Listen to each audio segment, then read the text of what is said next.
সাবেক প্রধানমন্ত্রী ও আওয়ামী লীগ সভাপতি শেখ হাসিনা ও সাবেক 2 মন্ত্রী সহ 7 জনের বিরুদ্ধে একটি হত্যা মামলা দায়ের করা হয়েছে। মুদি দোকানদার আবু সাইদকে হত্যার অভিযোগে এই মামলাটি দায়ের করা হয়েছে। মঙ্গলবার 13 আগস্ট ঢাকার চিফ মেট্রোপলিটন ম্যাজিস্ট্রেট আদালতে এক ব্যবসায়ী বাদী হয়ে মামলাটি করেছেন। মেট্রোপলিটন ম্যাজিস্ট্রেট রাজা চৌধুরীর আদালতে এর শুনানি হবে বলে জানা গেছে। গণ আন্দোলনের মুখে গত 5 আগস্ট দেশ ছেড়ে ভারতে আশ্রয় নেওয়ার পর সাবেক প্রধানমন্ত্রীর বিরুদ্ধে এটি প্রথম মামলা।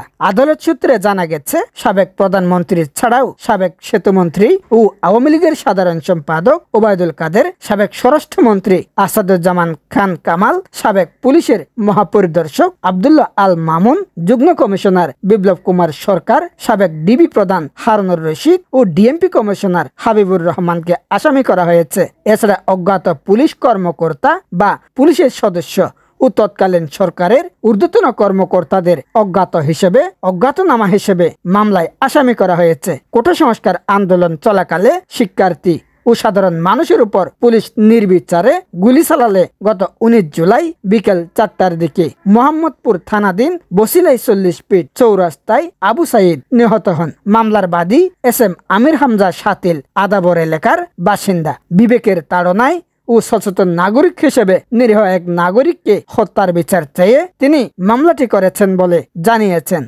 মোবারকুদ্দিন নয়ন, ডেস্ক নিউজ।